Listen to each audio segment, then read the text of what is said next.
Between 1889 and 1895, Mormon Bishop Samuel Thornton conducted funeral services for 73 immigrants in the small Idaho Territory settlement of New Zion, but not a single family had reported these people missing. The congregation accepted his explanation that he was praying for lost souls who had perished during their journey west. In 1895, when construction workers discovered a tunnel beneath the church, everything changed.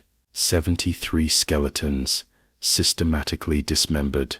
Bishop Thornton wasn't conducting funerals, he was performing sacrifice rituals. Before we descend into the darkness that consumed Bishop Samuel Thornton and the community that trusted him, this channel isn't for everyone, only for those brave enough to confront the most disturbing truths hidden in America's religious history. If you're ready to hear stories that will challenge everything you believe about faith and authority, hit that subscribe button right now. Leave a comment telling me what state you're listening from, because these horrors happened closer to your home than you think. Your support helps us uncover the secrets that powerful institutions tried to bury forever. Now let's journey back to 1889 Idaho, where a man of God became something far more sinister. The Idaho Territory of 1889 was still a raw frontier, 6 years away from achieving statehood and decades away from resembling the civilized communities its settlers desperately tried to create. The Mormon migration to Idaho had begun in earnest during the 1860s as church leaders sought new settlements beyond the reach of federal authorities who were cracking down on polygamy and other practices that violated American law. By 1889, dozens of Mormon communities dotted the southeastern corner of Idaho Territory, isolated clusters of faithful believers trying to build their vision of Zion in the harsh mountain wilderness. New Zion was one of these settlements, established in 1885 by a group of 70 Mormon families seeking distance from both federal law enforcement and the increasingly restrictive policies of the Mormon church leadership in Salt Lake City. The community occupied a valley surrounded by pine-covered mountains, with a small river providing water for irrigation and a single dirt road connecting them to the nearest town 40 miles away. It was the kind of place where survival required cooperation, where religious devotion provided the social glue holding the community together, and where the word of church leaders carried more weight than any distant government authority. Samuel Thornton arrived in New Zion in early 1889, sent by church authorities in Salt Lake City to serve as the settlement's bishop. At 45 years old, Thornton brought impressive credentials that made him ideal for leading a frontier congregation. He had served missions in England and Scandinavia, had held leadership positions in several Utah congregations, and possessed the combination of religious knowledge, administrative skill, and forceful personality necessary to guide a struggling community. Letters of recommendation from senior church leaders praised his dedication, his theological understanding, and his unwavering commitment to building the kingdom of God on earth. Thornton cut an imposing figure that commanded respect from the moment he arrived in New Zion. Standing 6 feet 2 inches tall with a thick black beard streaked with gray, he possessed the physical presence that frontier communities associated with strength and leadership. His deep voice could fill the modest wooden chapel without strain, and his sermons combined scriptural knowledge with emotional power that moved even the most skeptical listeners. Within weeks of his arrival, the community had embraced him as exactly the kind of strong spiritual leader they needed to guide them through the challenges of frontier life. The bishop's official residence occupied a substantial log home adjacent to the chapel, a 2-story structure that served as both living quarters and community center, where Thornton conducted church business and counseled congregation members. The location symbolized the integration of religious and civic authority in Mormon frontier communities, where bishops served not just as spiritual leaders, but as judges, mediators, and practical administrators who resolved disputes and organized community projects. Thornton embraced all these roles with enthusiasm, quickly establishing himself as the central authority figure in virtually every aspect of New Zion life. But there was something about Bishop Thornton that troubled a few perceptive community members from the beginning, though most dismissed these concerns as uncharitable suspicions. His wife Martha, who had accompanied him from Salt Lake City, seemed perpetually anxious and subdued, speaking only when directly addressed and flinching slightly when her husband's voice rose during sermons. His 3 children, 2 teenage sons, and a younger daughter, displayed an unusual level of obedience that went beyond normal respect for parental authority, never questioning their father's instructions and showing visible tension when he was present. More unsettling were Thornton's theological emphases, which differed subtly but significantly from mainstream Mormon doctrine. His sermons frequently focused on Old Testament passages about blood sacrifice, about Abraham's willingness to sacrifice Isaac, about the temple rituals where animal blood was spilled to atone for sins. He spoke often about the principle of blood atonement, a controversial Mormon doctrine, suggesting that certain sins were so serious they could only be forgiven through the shedding of the sinner's blood. Most Mormon leaders treated this as metaphorical or theoretical, but Thornton's sermons suggested he took it far more literally. The first immigrants arrived in New Zion during the summer of 1889, referred by Mormon missionaries in Europe, who had been told that Idaho settlements welcomed new converts willing to work hard and integrate into faithful communities. These weren't wealthy families seeking opportunity, but desperate people escaping poverty, religious persecution, or political instability in Scandinavia, Germany, and Britain. They arrived with few possessions, limited English language skills, and absolute dependence on the Mormon community that had promised them a new life in America. Bishop Thornton took personal responsibility for receiving these immigrant families, explaining to his congregation that helping new converts was a sacred duty that would build up Zion and demonstrate Mormon charity. He arranged temporary housing, helped immigrants find work, and conducted special services welcoming them into the community. His attention to these vulnerable newcomers seemed to exemplify Christian compassion, and the congregation praised their bishop for his dedication to even the poorest and most marginal members of their society. But some of these immigrant families began disappearing almost immediately after their arrival, a pattern that should have raised alarm, but was instead accepted with troubling ease. Thornton would explain that the families had decided New Zion wasn't suitable for them and had moved on to other settlements or had returned east. Given the transient nature of frontier populations and the frequency with which struggling settlers gave up and moved elsewhere, these explanations seemed plausible. No one questioned why families would leave after just days or weeks, why they would depart without saying goodbye to community members who had befriended them, or why they would abandon the few possessions they had accumulated. The funerals began in the fall of 1889.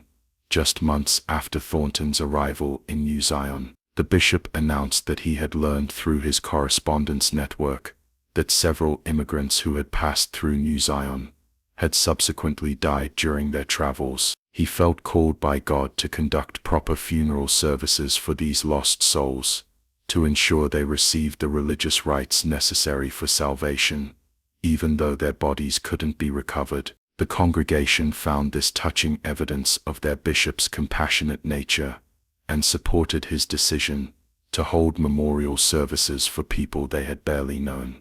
These funeral services followed a pattern that became familiar over the following years.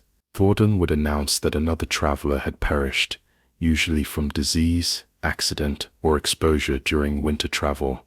He would conduct a somber service, focusing on themes of sacrifice, redemption through suffering, and the necessity of blood atonement.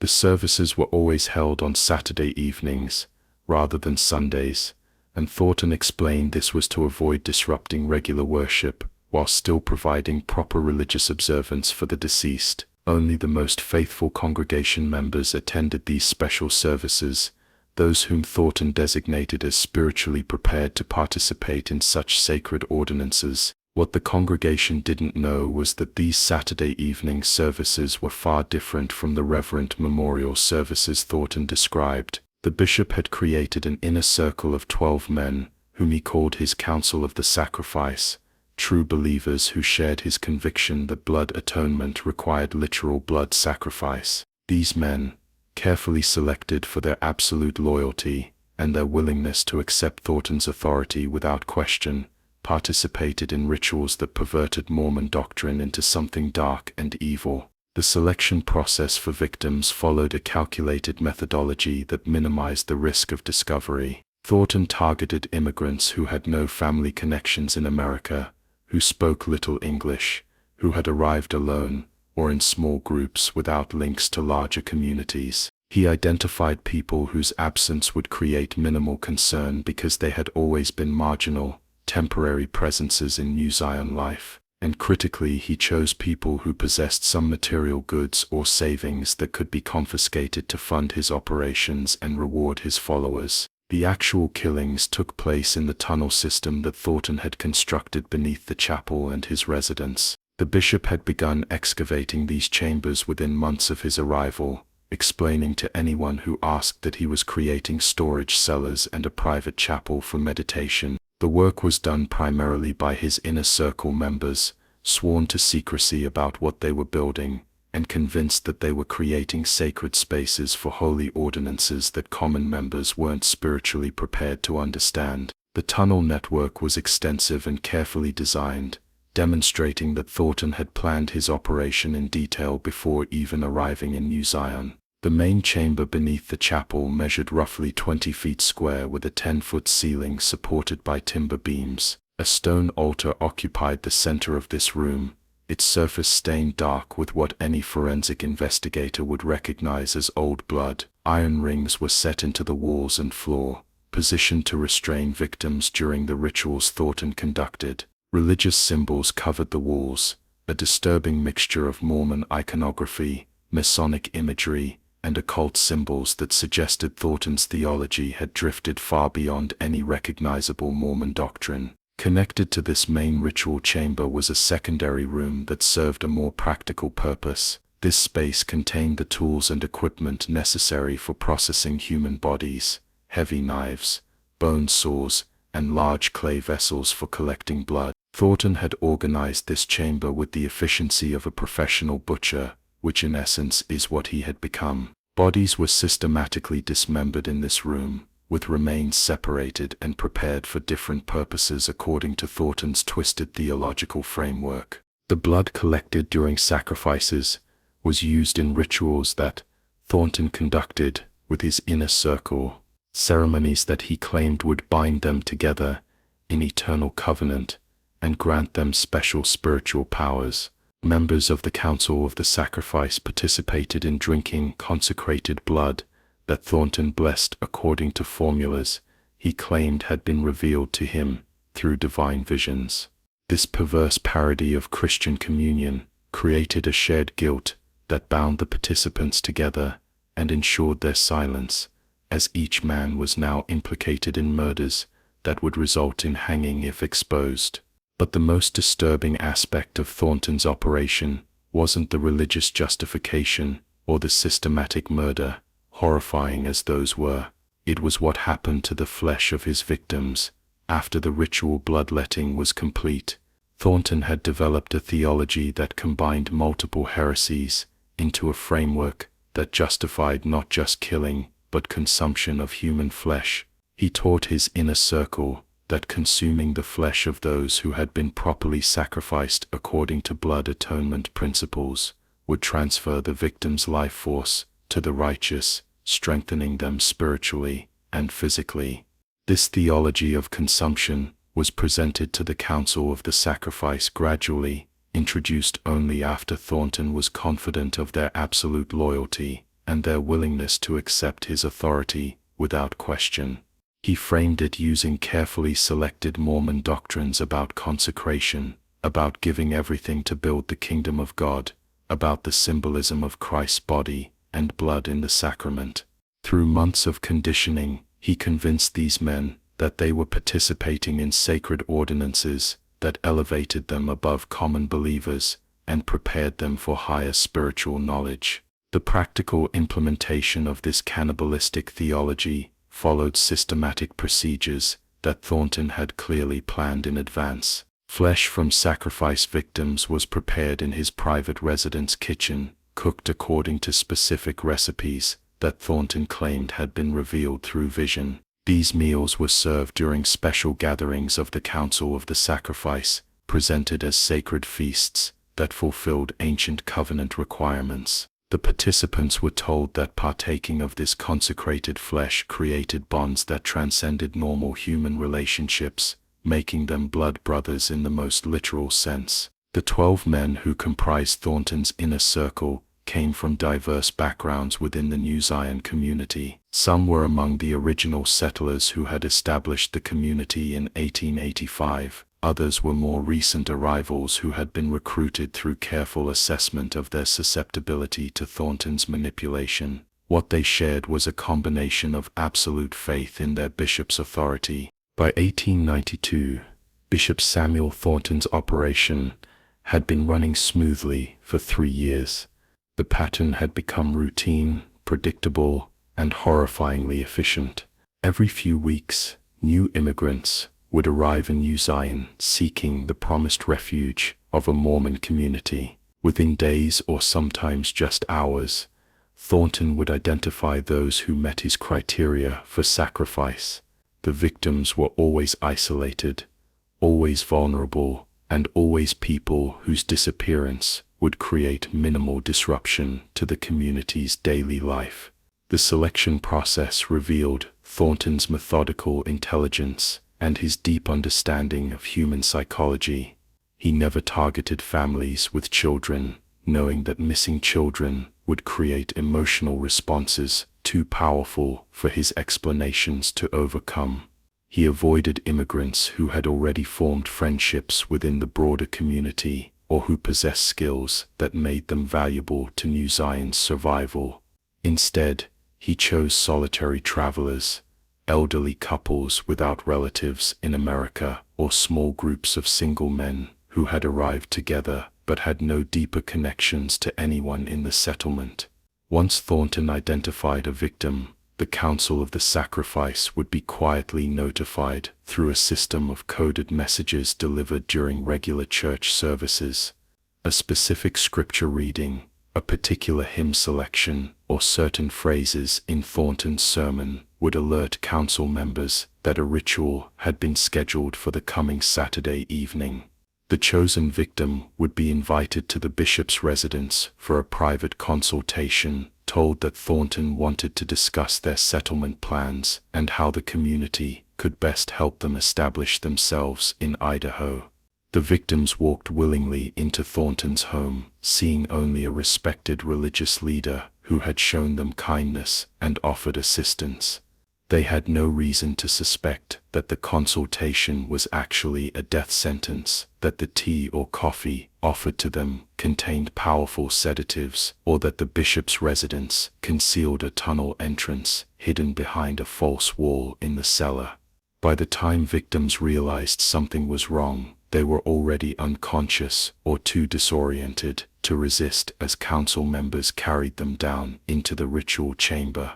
The Saturday evening ceremonies followed a script that Thornton had refined over years of practice. The ritual chamber would be prepared with candles providing dim illumination, religious symbols arranged around the stone altar, and ceremonial robes laid out for the council members.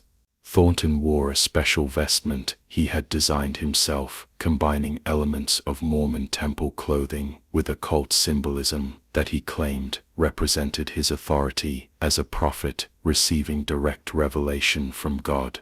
The victim would be brought to consciousness just before the actual killing, a detail that Thornton insisted was theologically necessary. He claimed that the sacrifice only achieved its spiritual purpose if the victim understood what was happening and why they had been chosen. In reality, this requirement revealed Thornton's sadistic nature and his need to see fear in his victims' eyes as they realized their fate. He would explain his theology of blood atonement, describing how their death would cleanse them of sins and simultaneously strengthen the righteous. Most victims were too terrified or confused to respond, but some begged for mercy that never came. The killing itself was conducted with ritualistic precision. Thornton would recite prayers mixing Mormon scripture with his own invented theology, asking God to accept the sacrifice and bless those who participated in this holy ordinance. The actual death was caused by cutting the throat, a method Thornton claimed was specified in ancient temple rituals. The blood would be collected in ceremonial vessels, then distributed to council members who would drink it, while Thornton pronounced blessings over them. After the ritual bloodletting, the body would be moved to the processing chamber, where the grim work of dismemberment would begin. This task was divided among council members, according to a rotation system that ensured everyone participated equally and shared the guilt. The flesh was carefully separated from bone, sorted according to Thornton's specific requirements, and prepared for the consecrated meals that would follow. The bones were cleaned and stored in the tunnel system's third chamber, a room that Thornton called the Sanctuary of the Redeemed, where skeletal remains were arranged with disturbing care. But by late 1892, cracks were beginning to appear in the operation's facade. The sheer number of people who had disappeared was becoming difficult to explain, even in a transient frontier population. Community members began asking more pointed questions about why so many immigrants seemed to arrive and then vanish within days. Some wondered aloud why Bishop Thornton conducted funeral services for people who had supposedly died elsewhere, and why these services were always held in private rather than as community events. More significantly, Martha Thornton's psychological state was deteriorating visibly. For 3 years, she had lived with knowledge of what her husband was doing, too terrified of him to speak out, and too conditioned by years of obedience to even consider betrayal. But the weight of knowing about dozens of murders was crushing her spirit. She became withdrawn and nervous, jumping at sudden sounds and avoiding eye contact with community members. Her children, especially her teenage sons, showed similar signs of psychological trauma as they struggled to reconcile their father's public persona with the reality of his crimes. The breaking point for Martha came in January 1893, when Thornton selected a victim who reminded her painfully of her own younger sister. A young Scandinavian woman named Elsa Bergstrom had arrived in New Zion alone, after her husband died during their Atlantic crossing. Elsa was kind, deeply religious, and desperately hoping to build a new life in America. When Martha realized that her husband intended to kill this innocent woman, something inside her finally broke through the layers of conditioning and fear. Martha couldn't bring herself to directly confront her husband or report him to authorities, but she found a way to warn Elsa without explicitly revealing what she knew. She visited Elsa the day before the scheduled consultation with the bishop and told her, with obvious agitation, that she should leave New Zion immediately, that the settlement wasn't safe, that she should travel to the next town and never return. Martha's strange behavior and obvious fear alarmed Elsa, who had begun to trust the bishop's wife as one of the few women who had shown her genuine kindness. Elsa took Martha's warning seriously enough to confide in one of the community's newer members, a man named Jacob Anderson, who had arrived from Salt Lake City just 3 months earlier. Anderson was an educated man who had worked as a clerk in church offices before moving to Idaho, and he possessed a more skeptical and questioning nature than most frontier Mormons. he had already noticed oddities about Bishop Thornton's leadership and the strange dynamic within his inner circle. Elsa's story about Martha Thornton's warning added to his growing suspicions that something was deeply wrong in New Zion. Anderson began quietly investigating, asking careful questions and observing patterns that others had accepted without thought. He noticed that immigrants with few possessions or connections disappeared more frequently than those who had integrated into the community. He realized that the Saturday evening services attended by Thornton's inner circle were never discussed publicly, and that council members deflected questions about what occurred during these gatherings. Most tellingly, he observed that several of the funerals Thornton conducted were for people who had supposedly died in locations where Anderson had contacts, and none of those contacts had heard of any such deaths. The breakthrough came in early March 1893, when Anderson decided to follow Thornton and several council members one Saturday evening. He positioned himself in the woods behind the chapel, and watched as men entered the bishop's residence carrying what appeared to be an unconscious person wrapped in blankets. The group remained inside for several hours, and when they emerged well after midnight, they were empty-handed. Anderson knew he had witnessed something criminal, though he didn't yet understand the full scope of Thornton's operation. Anderson faced a dilemma, similar to what Martha Thornton had struggled with.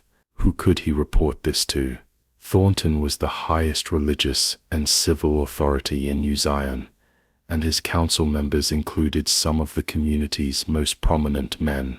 The nearest federal law enforcement was 40 miles away, and Anderson had no concrete proof of wrongdoing beyond suspicious observations. If he made accusations and couldn't prove them, he would be driven from the community, or worse, might become Thornton's next victim.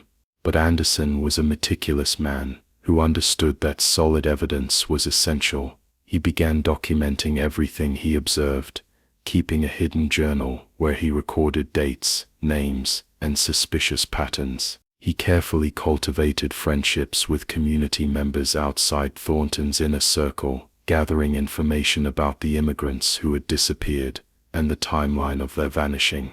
He made several trips to the nearest town, sending letters to Mormon church authorities in Salt Lake City, expressing concerns about certain practices in New Zion, while being careful not to make specific accusations that might alert Thornton.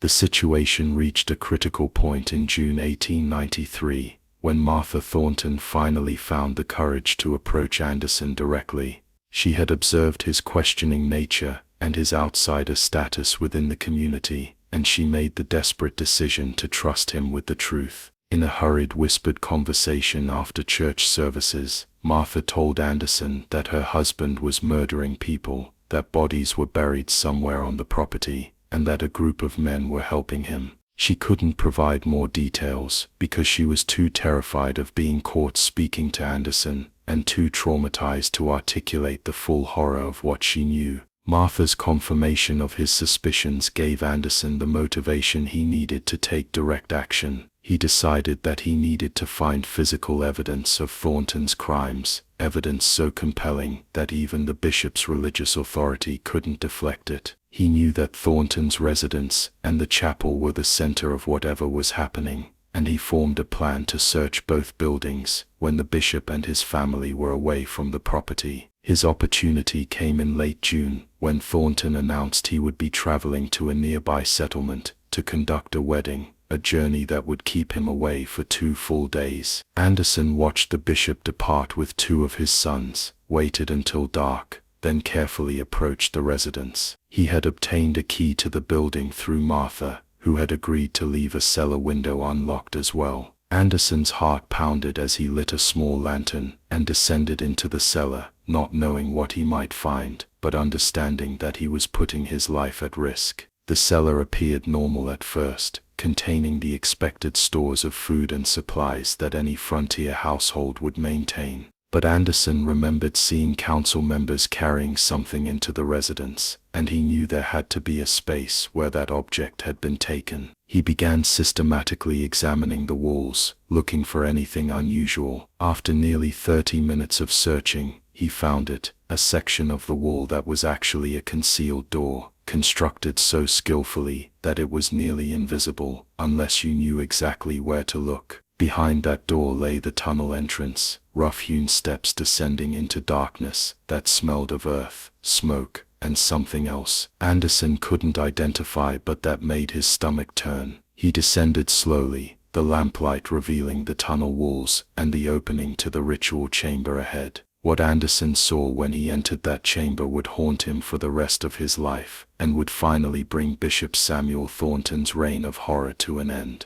The ritual chamber, with its blood-stained altar, its iron restraints, and its wall covered with perverted religious symbols, told a story that required no interpretation. The processing room, with its butchering tools and collection vessels, confirmed that what happened here went far beyond simple murder. But it was the third chamber, the sanctuary of the redeemed, that provided irrefutable evidence of the scope of Thornton's crimes. Skeletal remains were arranged along the walls, each marked with a name and date that Anderson recognized from his investigations into missing immigrants. He counted 73 sets of remains, representing 73 murders conducted over nearly 4 years. Anderson's hands shook as he documented everything he saw, making sketches and detailed notes that would serve as evidence when authorities finally arrived. He worked quickly, knowing that Thornton could return earlier than expected, and that discovery would mean certain death. After an hour of documentation, he retreated back through the tunnel, carefully returning everything to its original state, to avoid alerting Thornton that his secret chambers had been discovered.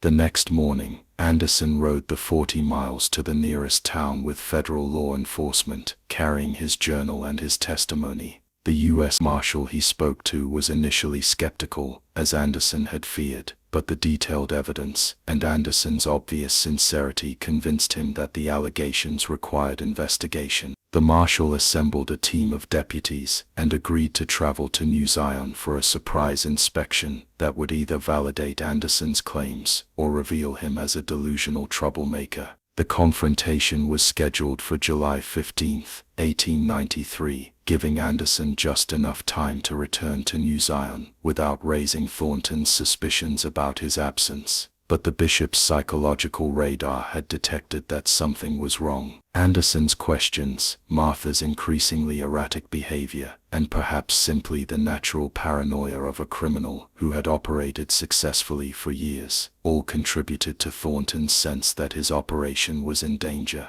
He called an emergency meeting of the Council of the Sacrifice and told them to prepare for the possibility that their holy work might soon be interrupted by forces of evil that couldn't understand the righteousness of their cause. U.S. Marshal Robert Crawford and his team of 6 deputies arrived in New Zion on the morning of July 15, 1893, prepared for potential violence, but hoping that Jacob Anderson's allegations would prove exaggerated. Crawford had served in law enforcement for 20 years and had investigated many crimes, but nothing in his experience had prepared him for what he would discover beneath the Mormon chapel in that isolated Idaho valley. Bishop Samuel Thornton greeted the federal officers with calculated composure, expressing surprise at their visit, but readily offering cooperation with what he assumed would be a routine inspection. His confidence reflected years of successful deception and his genuine belief that his religious authority would protect him from earthly consequences. When Crawford explained that he had received allegations of missing persons and needed to search both the chapel and the bishop's residence, Thornton's mask slipped momentarily before he recovered his composure and agreed with apparent graciousness.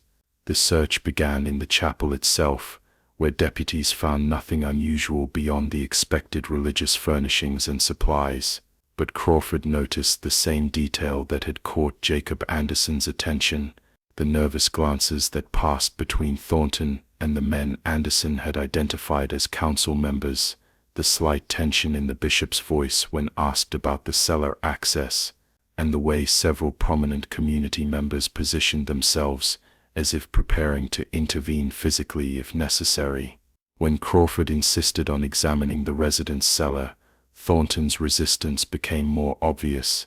He claimed that the cellar contained only personal family storage, and that federal officers had no right to search a private home without specific evidence of wrongdoing.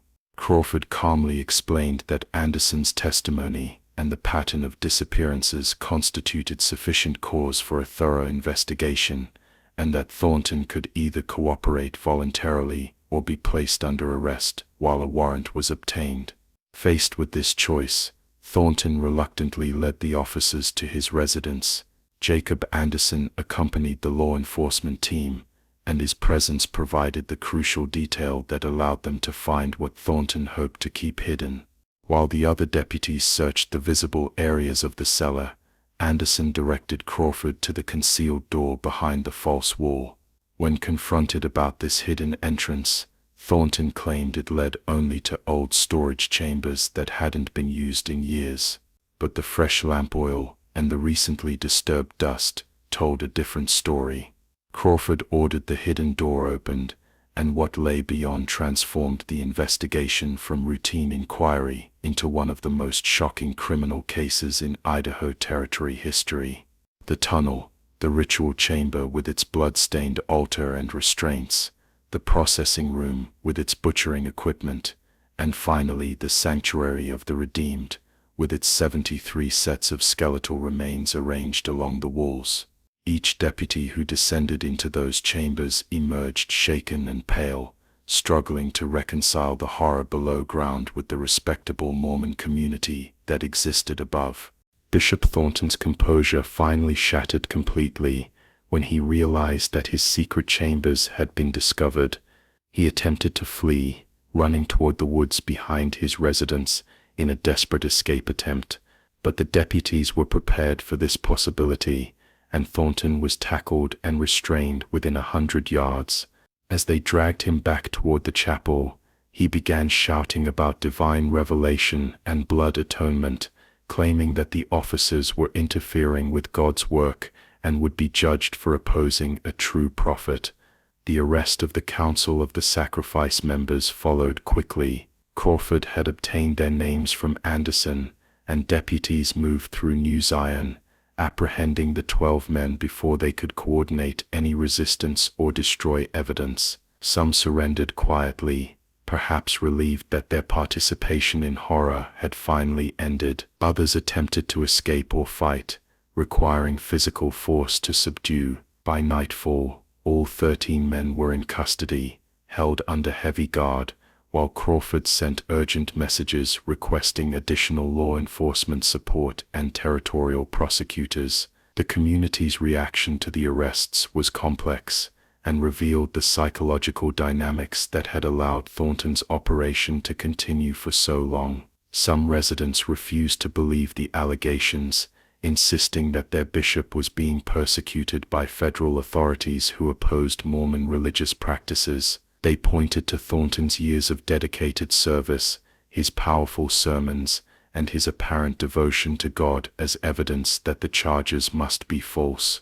This defensive reaction reflected both genuine faith in their leader and a desperate need to deny that they had been so thoroughly deceived. But as evidence became public and community members were allowed to view the tunnel chambers under supervised conditions, denial became impossible. The physical evidence was overwhelming and irrefutable. The skeletal remains, each marked with names that matched Anderson's list of missing immigrants, told a story that couldn't be explained away. The ritual chamber's blood-stained altar and the processing room's butchering equipment confirmed that something monstrous had been happening beneath their chapel. And perhaps most damning, several council members began confessing in exchange for promises of reduced sentences, providing detailed testimony about Thornton's operation. The confessions revealed the full scope of the horror, including details that the physical evidence hadn't disclosed. Council members described the Saturday evening rituals, the blood-drinking ceremonies, and finally, the cannibalistic feasts that Thornton had presented as sacred ordinances. These testimonies created shockwaves that extended far beyond New Zion, capturing national attention and forcing the Mormon Church to confront one of the darkest chapters in its history. The trial began in September 1893 in the territorial capital, moved from the local jurisdiction because prosecutors worried that Thornton's influence made a fair trial impossible in his home community. The proceedings lasted 6 weeks and became a national sensation, with newspaper reporters from across America descending on Idaho to cover what was being called the Bishop Butcher case. Every detail of Thornton's operation was exposed in testimony that horrified even hardened court observers. Jacob Anderson proved to be the prosecution's most valuable witness, providing clear, detailed testimony about his investigation and his discovery of the tunnel chambers. His meticulous journal entries and sketches provided irrefutable documentary evidence that corroborated the physical findings. Martha Thornton also testified, though her psychological trauma made her a less reliable witness. She described years of living with knowledge of her husband's crimes, too terrified to speak out and too conditioned by religious obedience to consider betrayal, until Anderson provided her an avenue to act. The defense attorneys faced an impossible task. The physical evidence was overwhelming. The testimony was detailed and consistent, and their client refused to show any remorse or acknowledge that he had done anything wrong. Thornton maintained throughout the trial that he had been following divine revelation, that his victims had been willing sacrifices whose deaths served holy purposes, and that history would eventually vindicate him as a prophet ahead of his time. This complete lack of remorse eliminated any possibility of arguing for mercy based on mental illness or diminished capacity. The Council of the Sacrifice members faced separate trials, with outcomes depending largely on their level of cooperation and evidence of remorse. The 3 men who had confessed early and provided detailed testimony received life sentences rather than death penalties. Several others who had participated in fewer rituals and showed genuine horror at what they had done received sentences ranging from 20 to 40 years. But the core inner circle members, who had fully embraced Thornton's theology and shown no remorse, were sentenced to death alongside their bishop. Samuel Thornton was convicted on 73 counts of first-degree murder and sentenced to death by hanging. The judge's statement at sentencing addressed not just the murders themselves, but the profound violation of trust that made them possible. He spoke about how Thornton had weaponized religious authority, turning people's faith and need for spiritual guidance into tools for exploitation and murder. He noted that Thornton's crimes were enabled by a community that had been conditioned to never question their bishop's authority, and he called for reforms in how religious institutions exercised power over vulnerable populations. The execution was scheduled for December 15, 1893, just 6 months after the discovery of the tunnel chambers. Thornton spent his final months in prison, writing a lengthy theological treatise, attempting to justify his actions through selective interpretations of Mormon doctrine, Old Testament law, and his own claimed revelations. The document revealed a mind that had constructed an elaborate framework of self-justification, allowing him to commit atrocities while maintaining his self-image as a righteous servant of God. Church authorities ensured the manuscript was never published, fearing it could inspire copycat crimes or be used by anti-Mormon forces to attack the entire faith. On the day of execution, Thornton walked to the gallows, maintaining his prophetic posture, insisting that God would intervene to save him, or would punish those who executed him. When the trapdoor opened and the rope did its work, there was no divine intervention, only the death of a man who had murdered 73 innocent people while claiming to serve heaven. 4 of his council members were executed alongside him, dying in the shadow of the crimes they had committed in the name of faith. The Mormon Church faced its own reckoning in the aftermath of the scandal. Leaders in Salt Lake City had to explain how one of their bishops could commit such atrocities without church authorities detecting warning signs. Internal investigations revealed that Thornton had displayed troubling tendencies, even before being sent to New Zion.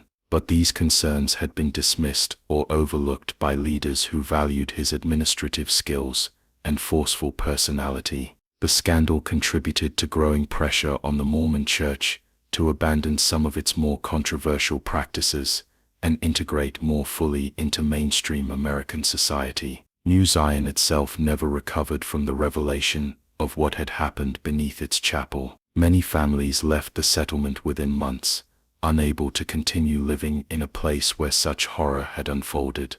Those who remained struggled with guilt about failing to see what was happening, and about the possibility that they might have unknowingly consumed human flesh if they had ever accepted food from Thornton or council members. The community gradually dispersed, and by 1900, New Zion existed only as a few scattered homesteads, rather than the thriving Mormon settlement it had once been. Jacob Anderson became something of a reluctant hero, praised for his courage in investigating and exposing Thornton despite the personal risks, but he never fully recovered from the psychological impact of what he had discovered in those tunnel chambers. He left Idaho within a year of the trial, moving to California, where he lived quietly, never speaking publicly about his role in the case, except when legally required. He died in 1924, taking to his grave memories that had haunted him for over 30 years. Martha Thornton faced perhaps the most difficult path forward. She had been a victim of her husband's psychological domination, yet she also carried guilt for not speaking out sooner. Some community members blamed her for the deaths that occurred after she knew about the crimes, but remained silent. Others recognized her as another of Thornton's victims, a woman so thoroughly conditioned to obedience that she literally couldn't conceive of defying her husband's authority until Anderson provided her a way to act without direct confrontation. Martha and her children were given new identities and relocated to another state with church assistance, an attempt to give them a chance at normal lives away from the scandal's shadow. She never remarried and lived until 1921, spending nearly 3 decades trying to atone for her silence by working with organizations that helped abuse victims find their voices. Her children struggled with the legacy of being the butcher bishop's sons and daughter, each finding their own way to cope with a past they couldn't escape. The case of Bishop Samuel Thornton stands as one of the most extreme examples of how religious authority can be weaponized by those with evil intentions. It reveals how communities conditioned to never question spiritual leaders can become enablers of atrocity through their obedience. And it demonstrates that the most dangerous predators are often those who wrap themselves in the mantle of righteousness while committing acts that betray every principle they claim to represent. Today, more than 130 years after those tunnel chambers were discovered, the Thornton case continues to raise uncomfortable questions about the relationship between faith and accountability, between religious authority and human rights. The 73 victims who died believing they were being helped by a man of God deserve to be remembered not just as statistics, but as individuals whose trust was exploited in the most horrible way imaginable. What do you think about this dark chapter of religious history? Could a charismatic leader with absolute authority over an isolated community commit similar atrocities today? The Thornton case teaches us that blind faith without accountability creates conditions where monsters can operate with impunity. If this story has made you think about the importance of questioning authority and protecting vulnerable populations, hit that like button and share this video. Subscribe to our channel for more buried truths from America's past that challenge our assumptions about faith, power, and human nature. Leave a comment telling me what other dark secrets you want us to investigate. The past holds many horrors that we must remember if we want to prevent them from happening again. Thank you for having the courage to face this difficult history with me. Until next time, remember that the most dangerous evil often wears the most holy mask.